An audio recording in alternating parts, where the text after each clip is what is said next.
Olá, tudo bem? Meu nome é Eduardo Saig. Esse é o penúltimo Café das 10 do ano de 2022. Aqueles 10, 15, 20 minutinhos que a gente tira para conversar sobre o mercado de recursos humanos.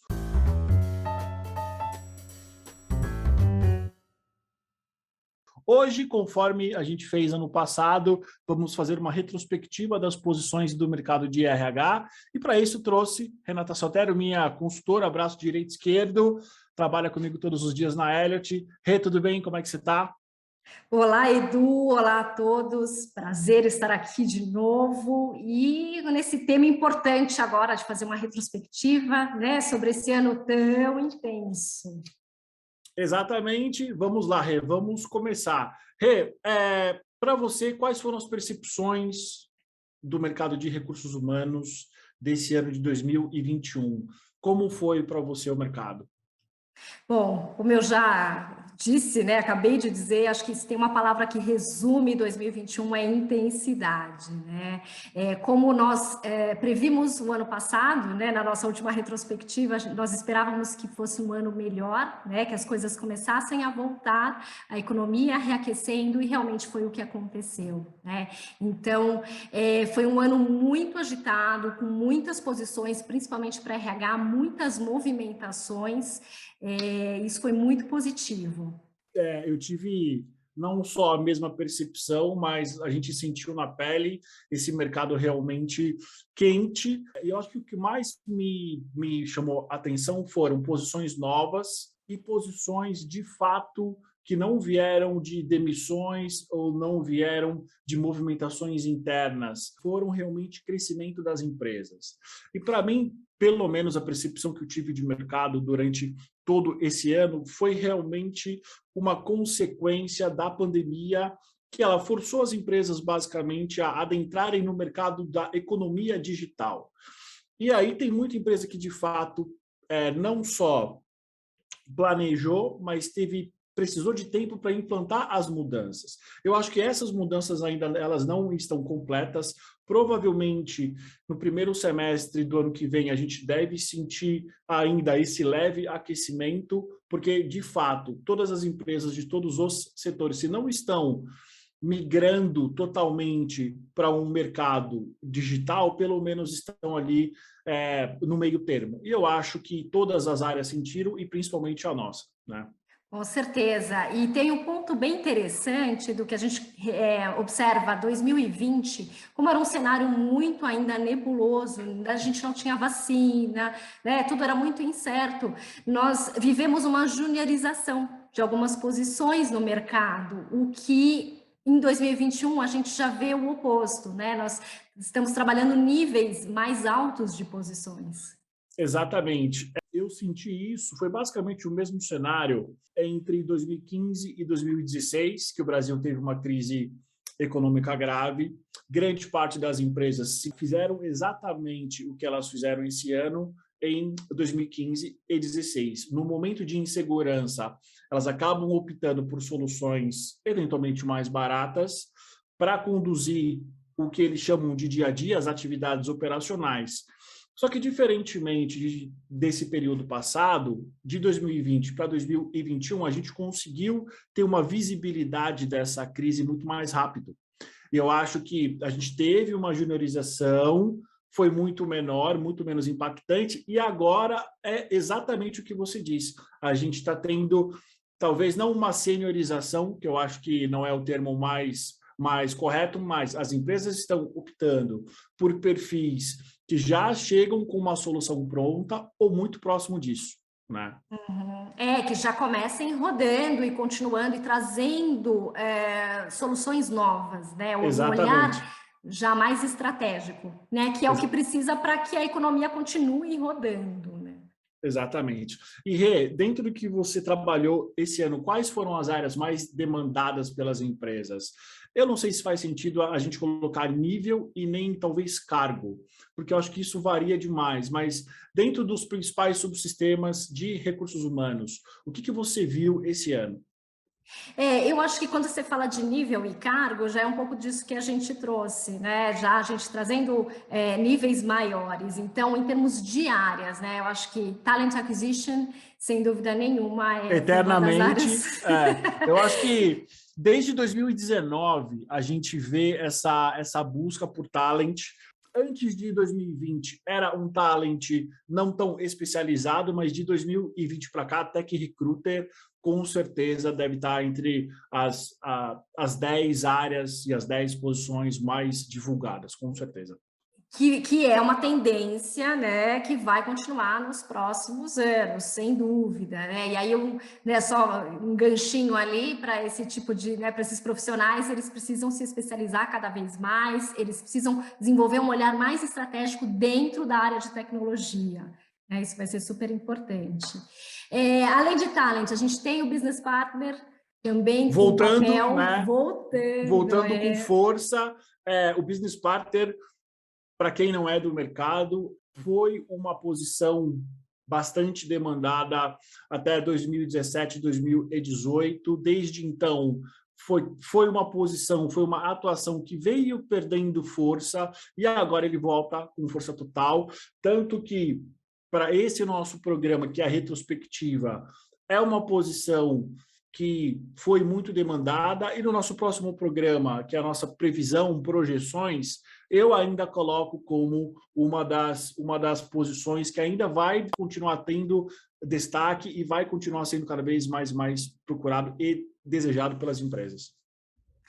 Porque o business partner hoje, né, Edu, ele é muito associado com a parte estratégica, né, de Exato. realmente fazer o link entre as áreas e já com a estratégia ele já vai trazendo as soluções sem ter que levar para as áreas especialistas necessariamente, né? Exato. E aí, nesse nosso contexto geral de insegurança, as estratégias elas podem mudar de mês para mês, né? Então, ele vai acabar muitas vezes trazendo esse contato com o negócio, fazendo ele ser mais ágil. Então, eu acho que pelo menos entre o ano que vem e talvez 2023, quando realmente a gente deve ter uma consolidação de tudo aquilo que está sendo feito agora, talvez o business partner ele seja menos demandado, mas eu acho que nos próximos 2 anos, junto com o Tech Rewards, que é uma área que está surgindo muito forte também, que basicamente são os profissionais de remuneração que têm experiência com profissionais e com o dia a dia da área de tecnologia. Traduzindo em miúdos de uma forma mais técnica, são profissionais que têm experiência com remuneração por remuneração por pequenos projetos ou formas inovadoras de remuneração. Por quê? Todo mundo sabe, a área de tecnologia ela funciona diferente do que as áreas, por exemplo, de negócio, as áreas de back-office. Então, o mercado ele já sente uma necessidade de ter visões diferentes de remuneração para a área de TI. A remuneração também é uma área que veio crescendo nos últimos 6 anos. Todo ano surge uma coisa nova, surge uma necessidade nova. E, na minha visão, remuneração é uma das áreas que, de fato, faz a ligação entre pessoas e a administração da empresa. Então, para mim, é uma área que vem forte. Provavelmente, a gente deve começar a ver, nos próximos anos, principalmente ano que vem, de fato, a consolidação desse cargo, Tech Rewards. Isso é bem interessante, né, Edu? Até falando, porque remuneração está totalmente atrelado com a atração e a retenção, né? Então, Exatamente. esses profissionais precisam desenvolver novas formas, eles precisam entender como é que o business vai funcionar para eles proporcionarem as melhores alternativas para o negócio, para as pessoas, Exato. né? E o que eu vejo esse ano, não só nesse ano, mas no ano passado, onde realmente essa demanda começou a ficar mais forte, eu vejo que é uma área e que, em via de regra, está todo mundo aprendendo ainda. Ninguém tem uma solução pronta, porque é um público qualificado e, ao mesmo tempo, é um público volátil. Tecnologia muda a cada minuto e isso pode impactar não só nas estratégias empresariais, só que no dia a dia do negócio também. Então, para quem atua nessa área, que está ouvindo a gente, que está vendo a gente, não se preocupa. Ninguém tem ainda a solução, a fórmula mágica. As empresas que estão começando a se preocupar com isso, elas estão começando a desenvolver, talvez não metodologias próprias, mas talvez soluções caseiras que possam suportar essa necessidade pontual que elas estão tendo. Até porque tem os modelos novos, né, de trabalho, tem muita coisa ainda para acontecer e para se consolidar nos próximos anos. Então, é uma área que, sem dúvida, vai passar por muitas transformações, é uma Exatamente, tendência dos exatamente. próximos anos. E eu queria também trazer como uma área bastante demandada, que também teve uma situação parecida com o BP, que são as posições de desenvolvimento e cultura, principalmente cultura. Eu acho que desde que quando a pandemia começou, os líderes de negócio, tenham eles os cargos que eles têm, começaram de fato a perceber como é importante ter uma área de cultura e desenvolvimento organizada dentro das empresas. Tudo é cultura. Cultura é como as pessoas fazem, como elas trabalham no dia a dia. Só que o dia a dia mudou, né? O dia a dia mudou de uma segunda para terça-feira. Então, essas pessoas estão sendo demandadas e muito demandadas.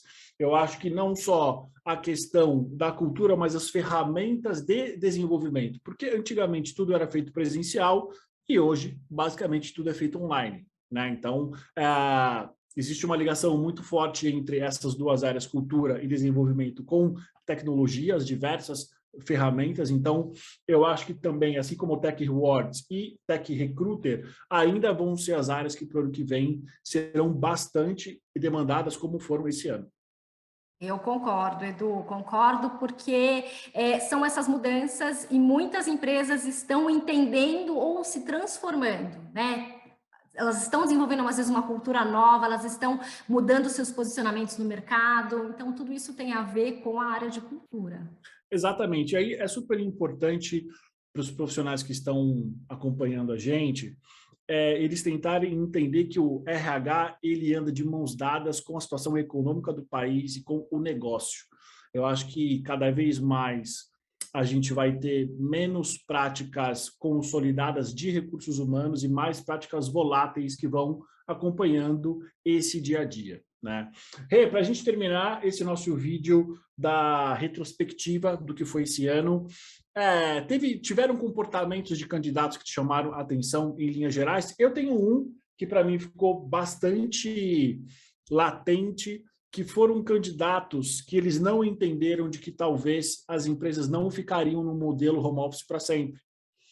E aí, pelo que eu tenho conversado também com os nossos colegas que recrutam para outras áreas, não foi exclusividade nossa.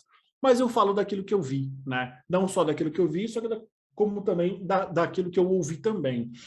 Muitos candidatos assediados pelas empresas, perfis desejados, não quiseram seguir em processos seletivos por não acreditarem mais no modelo presencial ou mesmo até no modelo híbrido. Na minha visão, eu penso que, obviamente, é direito deles, né? Se eles podem escolher, que eles escolham aquilo que eles acharem melhores, mas eu não acho que o nosso mercado, principalmente o mercado de São Paulo capital, ele vai se portar da mesma maneira que ele se portou em 2020 e grande parte desse ano, 100% home office. Eu acho não, as empresas já estão estudando as políticas de trabalho híbrido, 2 ou 3 vezes em casa e o resto da semana presencial. Do que eu vi de comportamento que me chamou a atenção foi isso. E você?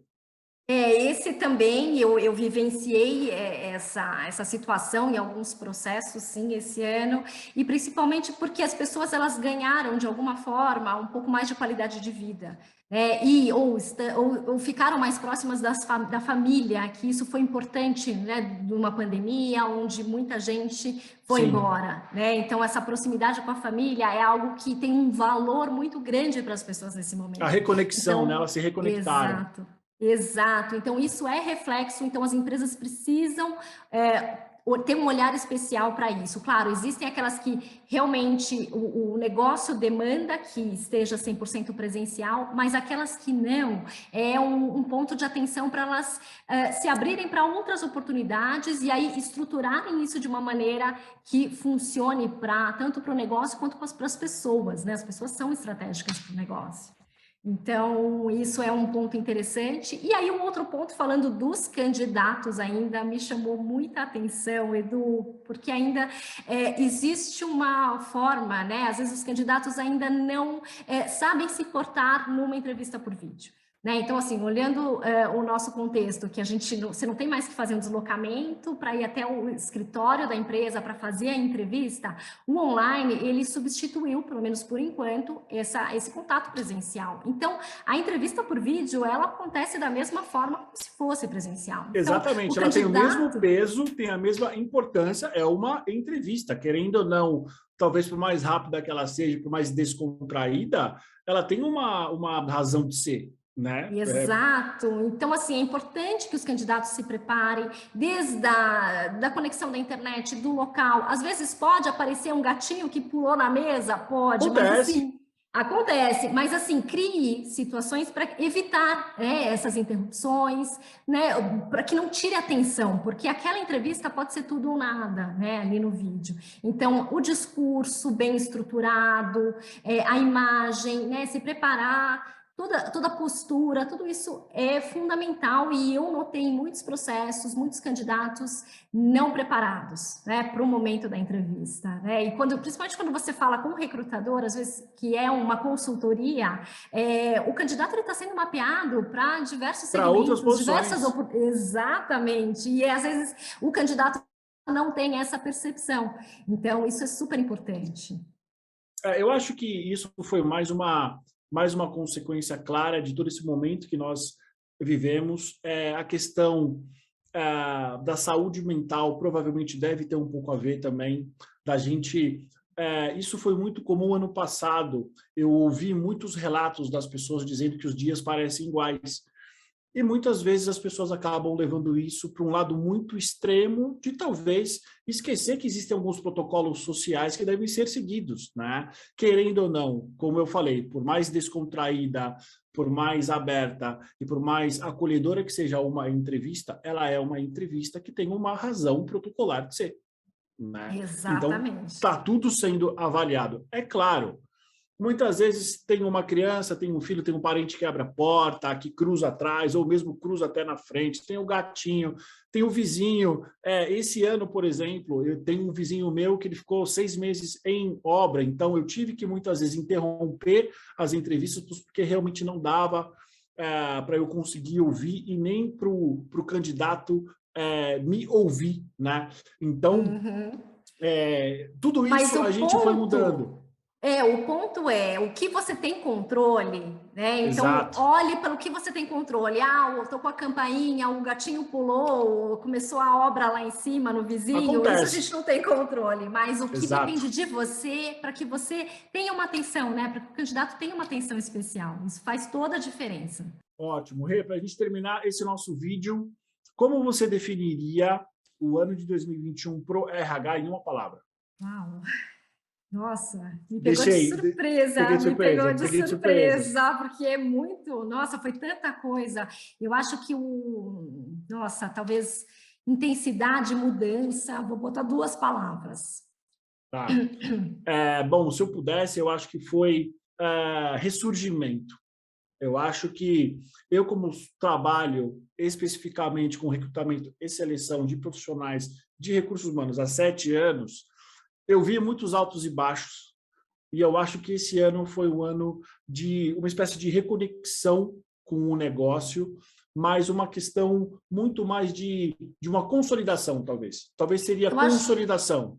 Eu acho que consolidação vem o ano que vem, Edu. Você acha? Porque eu acho que começou no passado. Eu acho que grande parte dos profissionais que trabalharam em empresas no ano passado e tiveram essa participação na mudança quase que do dia para a noite de casa, do escritório para casa, eles começaram um movimento que talvez ano que vem possa ser a consolidação, mas eu vejo muita coisa hoje.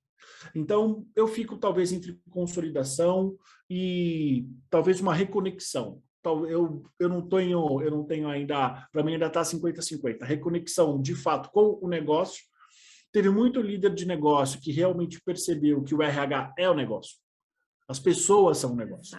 Não adianta você ter uma máquina que consegue fazer não sei quantos cálculos, que, enfim, consegue prever o comportamento das pessoas se não tiver alguém ali atrás. Então, acho que, de fato, talvez uma consolidação a gente tenha ano que vem, mas eu fico nessas duas palavras. Acho que reconexão com o negócio e consolidação. Muito bom, muito bom, Edu. Então é isso, Rê. Essas foram as nossas palavras para a retrospectiva do mercado de recursos humanos para 2021. Próxima semana teremos as nossas perspectivas, o que a gente prevê para 2022. Rê, você quer deixar algum recado para quem está vendo a gente, para quem está ouvindo? Eu quero convidá-los para não perder essa próxima previsão, sei que podemos chamar de previsão, mas o que nós iremos compartilhar com vocês para o ano de 2022. Até lá, pessoal. Até lá. Não se esqueça, curta, compartilhe, se inscreva no nosso canal e até o próximo episódio. Muito obrigado pela audiência.